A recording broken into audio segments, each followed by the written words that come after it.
corriente alterna. ¿Y se ve bien ahí? Sí.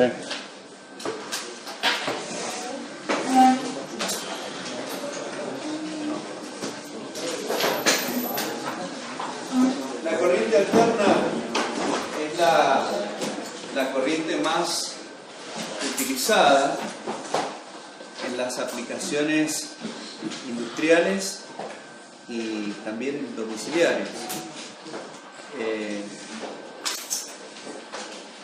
¿Esto por qué? Bueno, principalmente porque es más económico en niveles de distribución, es más económica precisamente la transmisión y la distribución de la energía. Ya después vamos a ver que eso es gracias a un dispositivo, una máquina, que permite que eso sea así. Porque la otra corriente que existe, y ustedes a lo mejor conocen, es la corriente continua. ¿Sí? Y que la aplicamos también en gran cantidad de dispositivos. El celular, la computadora, parte de ese dispositivo también utilizan corrientes continuas, no alternas. Pero para la distribución y la transmisión de la energía es más fácil hacerlo en alterna, ¿sí? Salvo en algunas situaciones puntuales que después también podemos ir viendo, por ejemplo, la transmisión de energía de un país a otro, puede que sea más económico la corriente continua. Hay que evaluar, a ver en qué situación se puede conseguir. Empezamos definiendo lo que es la corriente continua, entonces. Bueno, la corriente continua es un flujo de electrones o de cargas eléctricas que pueden ser iones positivos o negativos, que se mueven dentro de un electronito, o bien electrones que se mueven dentro de un conductor eléctrico. Ese conductor se mueve siempre que exista un gradiente de potencial. Ese gradiente de potencial define un campo eléctrico, define un gradiente de potencial. Ese campo eléctrico puede ser constante, por lo tanto esa diferencia potencial también puede ser constante, es decir, estar siempre en un mismo sentido, y de esa forma el flujo de esas cargas eléctricas también va a ser en el mismo sentido. Lo que puede variar es la intensidad. ¿Vale? O sea, puede ser más intensa o menos intensa esa corriente, pero mantiene la misma dirección. A eso nosotros le llamamos corriente continua. ¿Tá?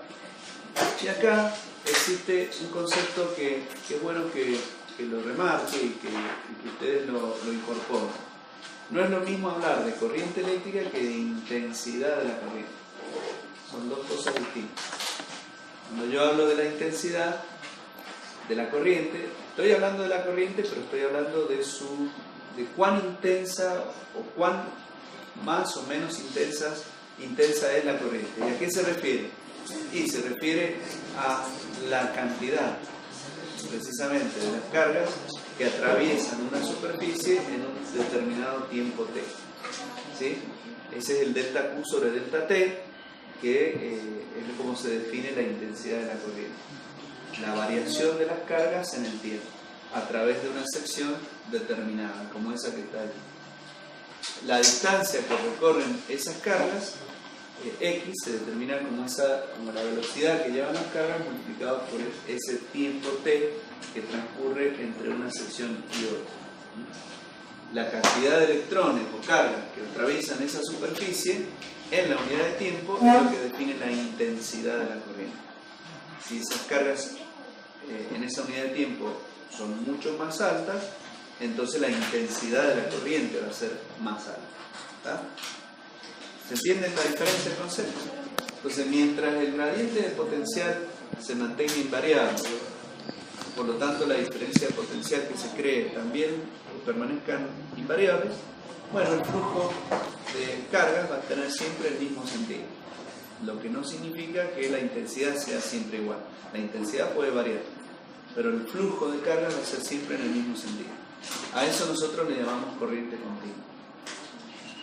¿Cuáles son, siguiendo esa definición, los distintos tipos de corriente continua que podemos llegar a encontrar? Bueno, lo más común, que ustedes incluso hasta creo que alguna vez han dibujado, es el gráfico de la corriente en función del tiempo con una función constante. Es decir, siempre manteniendo el mismo valor de intensidad de corriente.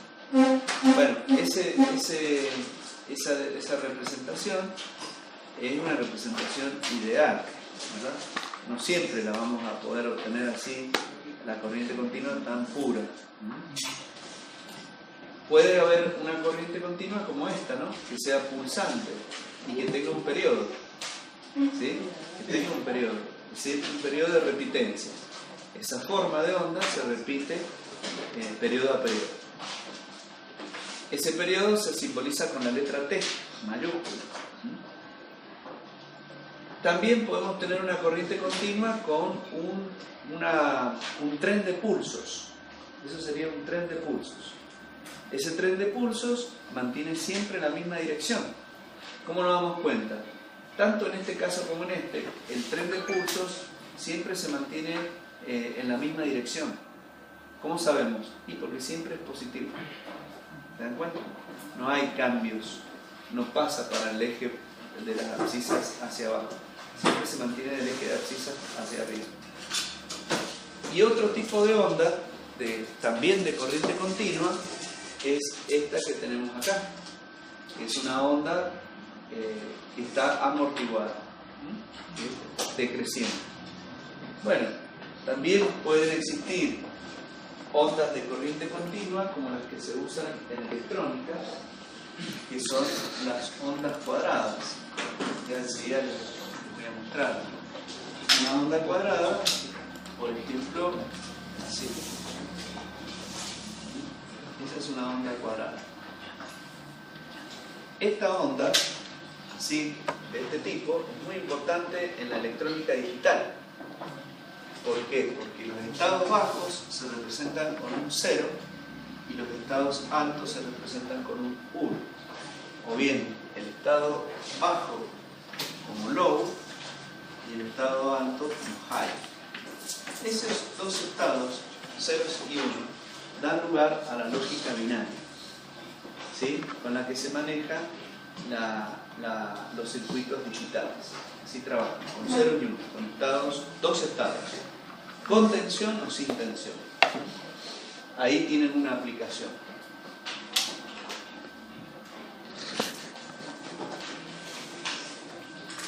Esa sería la corriente continua, que así se define, y que nosotros la podemos obtener de diversas formas.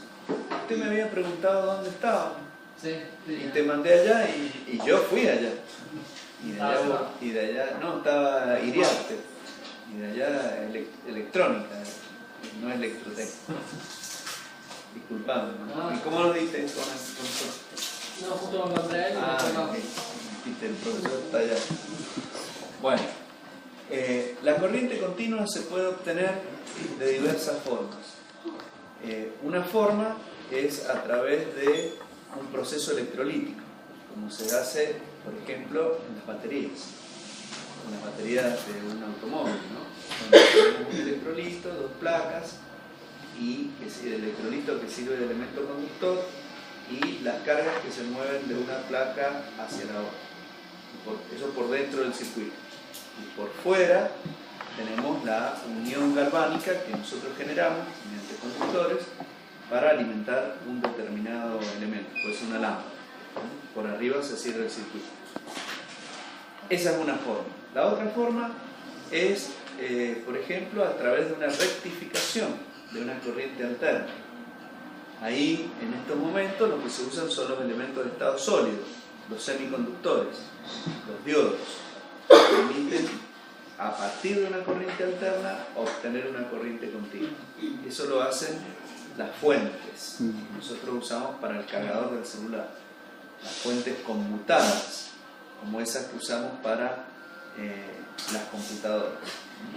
Esas convierten la corriente alterna que tenemos acá, en este toma, la convierten a continua dentro del dispositivo. Dentro del dispositivo es corriente continua, afuera es corriente alterna. Pero el elemento que hace esa conversión es la fuente, donde ahí adentro lo que tiene son diodos. Una etapa de transformación, una etapa de rectificación y una etapa de filtrado. Recién allí aparece la corriente continua. Ese es un proceso. Ya llevamos dos. El de la batería, el de las fuentes que usamos para los cargadores. Y la tercera, se las nombro porque es muy... ahora se está usando mucho, que son las fuentes solares, que utilizan el efecto voltaico, ¿sí? Fotovoltaico, para generar una corriente continua. Un efecto fotovoltaico que es el que descubre Einstein con el bombardeo de fotones sobre una placa semiconductora, genera un desplazamiento de las cargas hacia las superficies de esa placa y generan una diferencia de potencial, un gradiente de potencial y una diferencia de potencial que se mantiene invariable. Por lo tanto, eso da lugar a una corriente continua. Esa es otra forma de obtener una corriente continua. Pero fíjense que hay una sola que es a partir de la corriente alterna, que es esta que estamos viendo ahora. La corriente alterna, aun cuando existen muchas aplicaciones de corriente continua, la corriente alterna sigue siendo la forma más barata de producción de energía. La producción de energía más barata se consigue con corriente alterna porque esa energía se necesita generalmente transmitirla desde los lugares que se produce hasta los lugares donde se consume. Entonces esa transmisión, ese transporte, es más económico hacerlo en corriente alterna. Ustedes son del área petrolera, ¿sí? Y a veces en los pozos, normalmente en los pozos, ustedes son sus propios generadores de energía. Ustedes generan su propia energía. Y aún ahí, en esos casos, es más conveniente hacerlo en corriente alterna. ¿Por qué? Porque con un transformador ustedes pueden reducir esa corriente, esa tensión, esa energía que están generando y distribuirla a distintos consumidores que ustedes necesitan. Hay motores que funcionan con 600 voltios, hay computadoras que funcionan con 220. Entonces necesito hacer una transformación. Y esa transformación la hace el transformador. Y hasta el día de hoy es más barato hacerlo en corriente alterna, a todo ese proceso, no en corriente continua. Si bien ustedes tienen aplicaciones en corriente continua, todavía es más económico primero hacerlo en alterna y después convertirlo a continua. ¿Qué pasaría con la corriente alterna? Bueno, ese gradiente de potencial que en la corriente continua se mantenía constante, siempre el gradiente en un sentido, ahora en la corriente alterna está cambiando. Tiene una alternancia. Esa alternancia da lugar a una diferencia de potencial que también está alternando. Por eso las cargas eléctricas también alternan, pero alternan siempre en el mismo sentido. O sea, como que tienen un impulso siempre en el mismo sentido. Las cargas se están moviendo, pero las están empujando en un mismo sentido. Entonces, esa alternancia se representa ahora con una onda que pasa el eje de las abscisas. Positivo o negativo, vibran las cargas.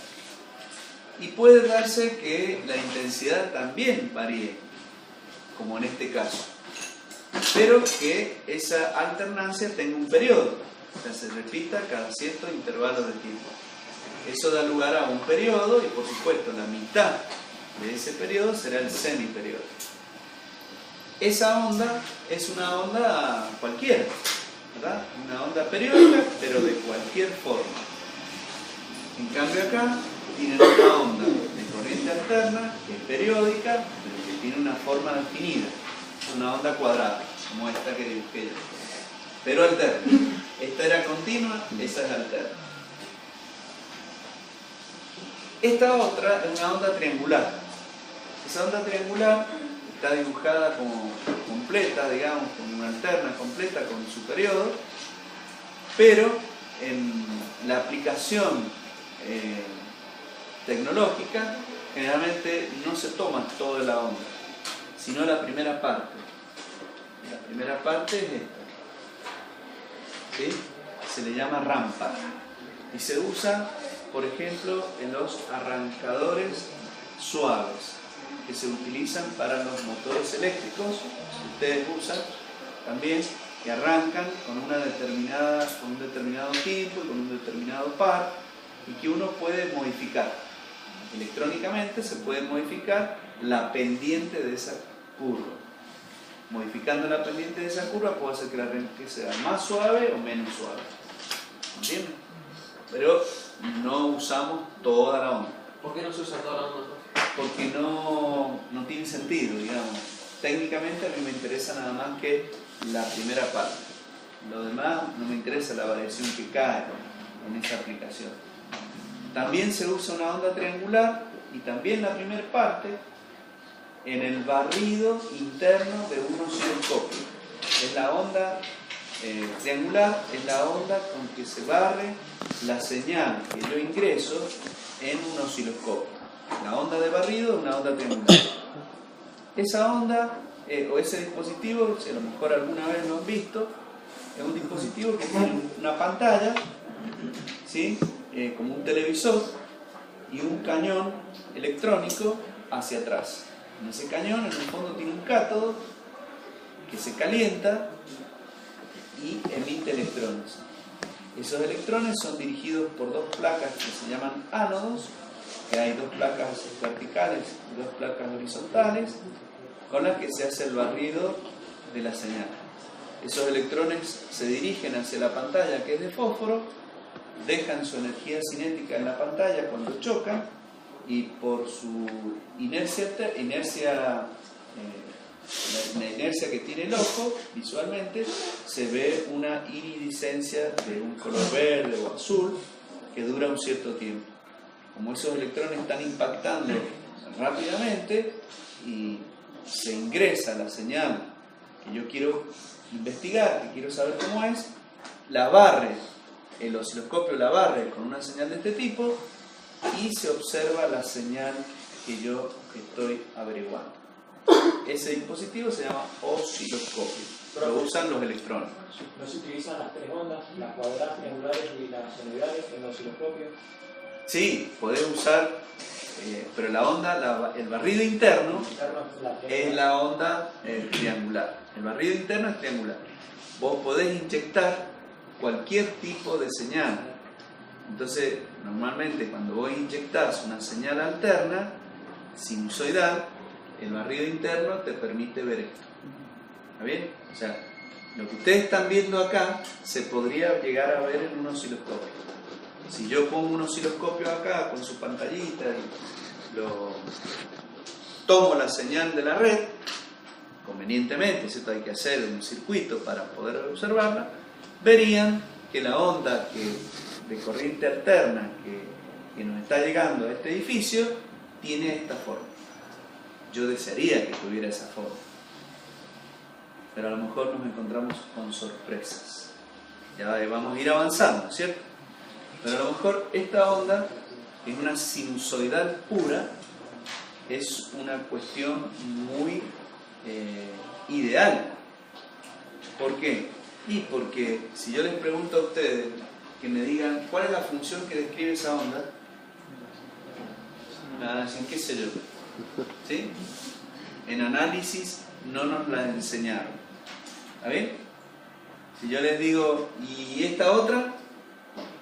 Acá, qué sé yo, no sé. Claro, no hay una función matemática que describa esa onda. ¿Está bien? O por lo menos no es sencilla. O de última puede ser un polinomio, ¿sí? Que la describa. Pero hay que encontrarlo, el polinomio. No es tan fácil. ¿Está bien? Ah, bueno. Está complicada la cosa. Claro, está complicada. ¿Qué es más fácil? Y esta, ¿por qué es más fácil? Y igual seno de x. ¿Ya la conocen? Derivada de y igual seno de x coseno de x. Integral del seno de x menos coseno de x. Ah, bueno, es más fácil la matemática. Las operaciones que yo puedo llegar a hacer con una onda, una función matemática que describe esta onda, podemos aplicar la derivada, la integral, sin problema. Ahora, si yo les digo, encontrarme la integral de esa onda, qué sé yo, no sé, tengo que conocer la función primitiva. ¿Y es fácil? No, no es fácil, es complicado. ¿Está bien? No tengo idea. No sé, tendré que ver, como llamar a un experto, no sé, algo voy a tener que hacer para averiguar cuál es la función que describe esa onda. ¿Se entiende lo que quiero decir? Si es un polinomio que tiene varios términos, también es difícil, porque la derivada de ese polinomio va a quedar más grande todavía, o no sé, ¿se dan cuenta? O sea, que ya estamos medio dándonos cuenta que preferimos algo simple. ¿Está bien? Que la matemática que le podemos llegar a aplicar me lo resuelva rápidamente, sin tener que llegar a ver qué funciones que la describe. ¿Se entiende? Entonces, supongamos que no son las cosas así. Yo vengo, instalo el osciloscopio, hacemos la experiencia, la podemos hacer, pero bueno, tengo que pedir un osciloscopio, es mucho lío. En electrónica a lo mejor lo van a hacer. Les proyecto la señal, y ustedes ven que no es así. Ni parecida. ¿Qué es más parecida a eso? Ah, entonces, pero no es sinusoide. Y no, evidentemente. Eso es un problema muy grave. Muy grave. ¿Por qué? Y porque para resolver una situación como esta, de una onda no sinusoidal pero periódica, yo algo me acuerdo que me hablaron de las series de Fourier. O sea que esta onda de esa forma, periódica pero no sinusoidal, se podría llegar a resolver por series de Fourier.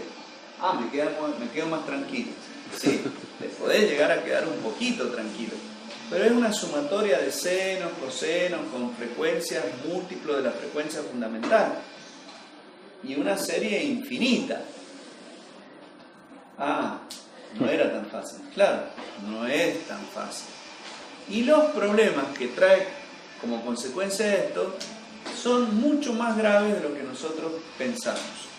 No solamente la matemática es complicada, sino que esto da lugar a otros fenómenos que ustedes a lo mejor han escuchado por allí, que son los armónicos.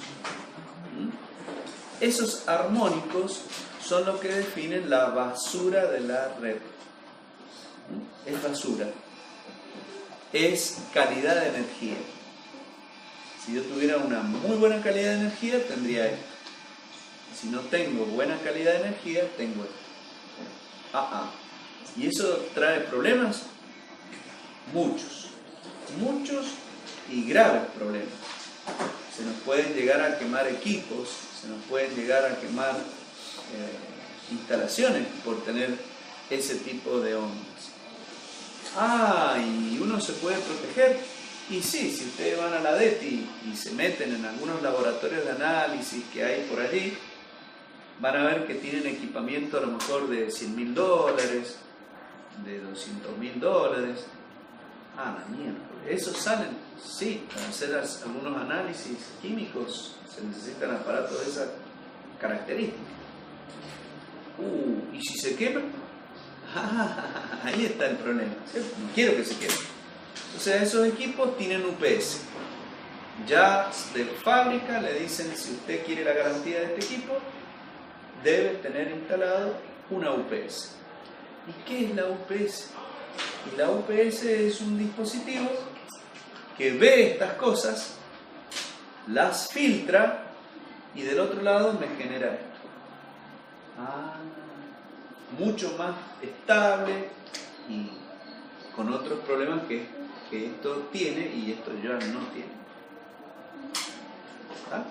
Y así le firman la garantía. Si no, no hay garantía. ¿Por qué? Y porque esto, que no es sinusoidal puro como esta onda, trae armónicos y esos armónicos pueden generar sobretensiones, calentamiento, muchos problemas, sobre todo en los dispositivos electrónicos.